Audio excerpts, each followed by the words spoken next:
Hello बच्चों, मैं मधुरमा श्रीवास्तव आज तुम्हें बताऊंगी कि क्रमागत संख्याएं क्या होती हैं, यानी कॉन्जिक्यूटिव नंबर्स, और क्रमागत संख्याओं से संबंधित प्रश्न हम कैसे हल करें। तो चलो बच्चों, सबसे पहले हम नंबर लाइन पे से सीखते हैं। तो देखो, यहाँ पर हम नंबर लाइन में 2 पर हैं, जो कि इंटीजर्स की नंबर लाइन है। तो 2 में अगर हम 1 ऐड करें तो हम किस तरफ चलेंगे? राइट साइड, और सब्ट्रैक्ट करने पर लेफ्ट साइड। तो राइट साइड में संख्याएं बड़ी होती हैं और लेफ्ट साइड जब चलोगे नंबर लाइन पे तो संख्याएं छोटी होती जाएंगी।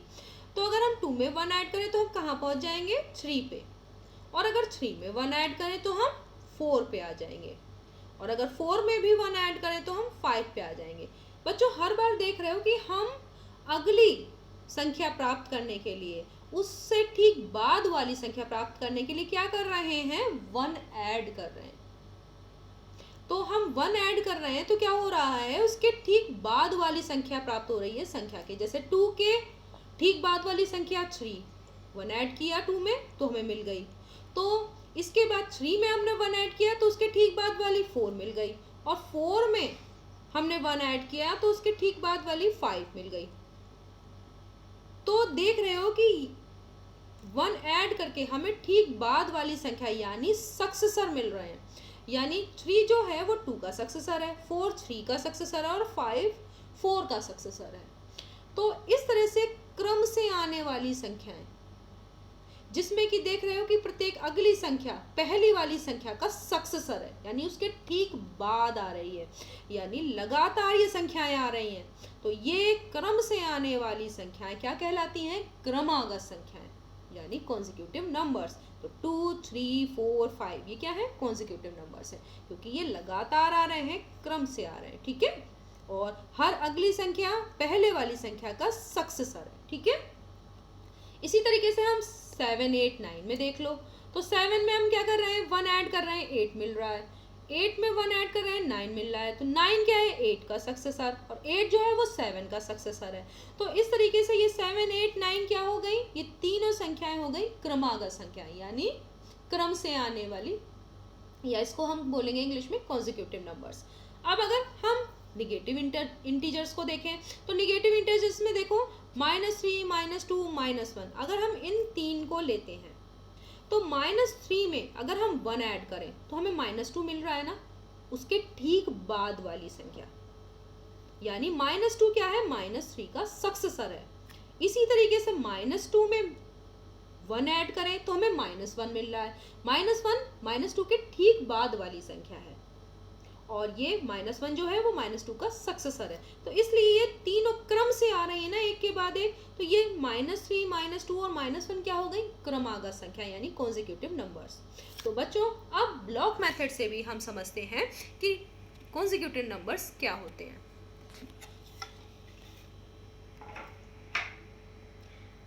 तो ये देख रहे हो क्या लिखा है? 2।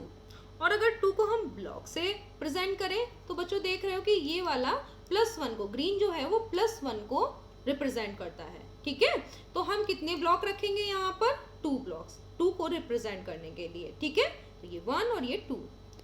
अब इसके बाद अगर हमें इसका सक्सेसर यानी अनुवर्ती संख्या निकालनी है, यानी इसके ठीक बाद वाली संख्या निकालनी है, तो हम क्या करेंगे? इसमें 1 और ऐड करेंगे। तो अब हम कितने ब्लॉक्स रखेंगे? 3 ब्लॉक्स रखेंगे। तो हमें इसका सक्सेसर यानी इसके ठीक बाद वाली संख्या मिल जाएगी। और अगर उसके भी ठीक बाद वाली निकालनी है तो अब हम कितने ब्लॉक्स रखेंगे? 4 ब्लॉक्स। यानी पहले 2 में हमने 1 ऐड किया, यानी 3 ब्लॉक्स हो गए। अब 3 में एक और ब्लॉक ऐड किया +1 का, तो हमारे पास 4 ब्लॉक हो गए।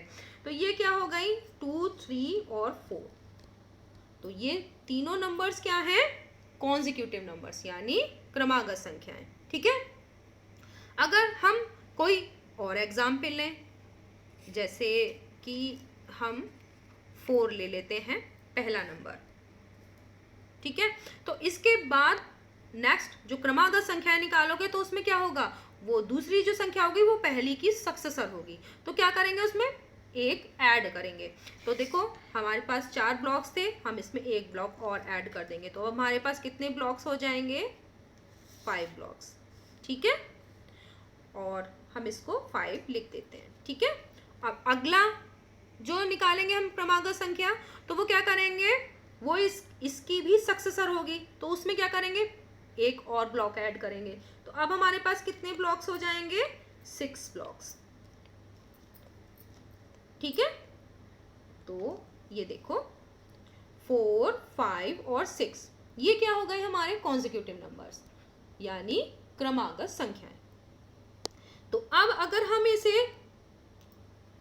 इस तरीके से लिखें एक नियम के रूप में कि हमारे कॉन्जिक्यूटिव नंबर क्या है, तो x एक अलजेब्रिक नंबर है जो कि सभी इंटीजर्स को रिप्रेजेंट करता है, चाहे वो पॉजिटिव इंटीजर हो या नेगेटिव इंटीजर। तो पॉजिटिव इंटीजर तुम्हारे क्या होते हैं, नेचुरल नंबर भी होते हैं, अगर उसमें जीरो और ऐड कर देते हैं तो वो होल नंबर हो जाते हैं। तो ये किसी भी, चाहे नेचुरल नंबर कह लो चाहे होल नंबर या इंटीजर को प्रेजेंट करता है, तो वो पॉजिटिव भी हो सकता है और नेगेटिव भी।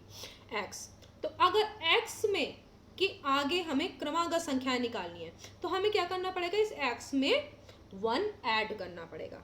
तो हम इस x में 1 ब्लॉक ऐड कर देते हैं, तो ये हो गया x + 1। अब अगली वाली अगर हमें संख्या इसकी जो सक्सेसर है यानी अनुवर्ती संख्या निकालनी है तो हम क्या करेंगे, इस बार 1 ऐड किया था हमने, एक ब्लॉक, अब इसमें एक ब्लॉक और बढ़ाना है तो हमें कितने ब्लॉक्स ऐड करने पड़ेंगे, 2 ब्लॉक्स ऐड करने पड़ेंगे। और हम इसको इस तरह से भी लिख सकते हैं कि x, और अगला वाला लिखेंगे x + 1, और दूसरा वाला x + देखो 2 ब्लॉक ऐड किए तो हम क्या लिखेंगे, x + 2। ठीक है, तो अब इसमें क्या करोगे, x की जगह पे कोई भी नेचुरल नंबर, अगर 3 क्रमागत संख्या निकालनी है जो कि नेचुरल हो तो क्या करोगे, इसमें कोई भी एक नेचुरल नंबर रखोगे और उसमें 1 ऐड करोगे तो अगली वाली आ जाएगी क्रमागत संख्या, और उसमें 1 ऐड करोगे तो उससे अगली वाली आ जाएगी। तो इस तरीके से तुम 3 क्रमागत संख्याएं निकाल सकते हो। ठीक है, और कोई भी नंबर, चाहे वो पॉजिटिव इंटीजर हो चाहे नेगेटिव इंटीजर हो, इसमें रखकर x की जगह पे तुम 3 क्रमागत संख्याएं निकाल सकते हो। तुम इससे ज़्यादा भी क्रमागत संख्याएं निकाल सकते हो। कैसे कि इसके अगली क्रमागत संख्या क्या होगी, x + 2 के आगे, जैसे x थी पहली वाली और दूसरी वाली है x + 1, तीसरी थी x + 2, तो अगली क्या होगी x + 3, और उससे अगली x + 4। तो इस तरह से कितनी भी क्रमागत संख्याएं तुम निकाल सकते हो। अब हम क्वेश्चन कैसे सॉल्व करें, तो क्वेश्चन सॉल्व करने के लिए बच्चों ये वाला जो तुमने देखा था ब्लॉक मेथड से ही हम क्वेश्चन सॉल्व करते हैं। तो पहली वाली संख्या क्या थी, 4, और तीसरी वाली कितनी है, 6। अगर हम पहली और तीसरी को ऐड करें तो ऐड करो, तो ये ब्लॉक तीसरे वाले के ब्लॉक में ऐड कर देते हैं। तो अब हमारे पास कितने ब्लॉक हैं, पहली और तीसरी को ऐड करने पर 1 2 3 4 5 6 7 8 9 10 ब्लॉक्स हैं। अब इनका क्या करो, हाफ कर दो। तो देख रहे हो ये 5 ब्लॉक्स और ये 5 ब्लॉक्स, हाफ हो गया। अब देख रहे हो कि पहली और तीसरी को जब हमने ऐड किया और उसका हाफ किया यानी आधा किया, तो वो किसके बराबर है, दूसरी क्रमागत संख्या के। तो समझ में आ गया कि जब हम पहली और तीसरी क्रमागत संख्या को ऐड करते हैं तो हमें क्या मिल जाती है, और उसका आधा भी कर दो तब हमें मिलेगी दूसरी क्रमागत संख्या। तो इस तरीके से हम क्वेश्चन सॉल्व कर सकते हैं कि अगर हमें कभी भी दिया हो कि पहली और तीसरी क्रमागत संख्या का योगफल 10 है तो बीच की क्रमागत संख्या बताओ। तो बीच की संख्या कैसे निकालेंगे, तो पहली और तीसरी का तुम्हें योगफल तो 10 पता ही है, उसका आधा कर दो तो कितना हो जाएगा, 5।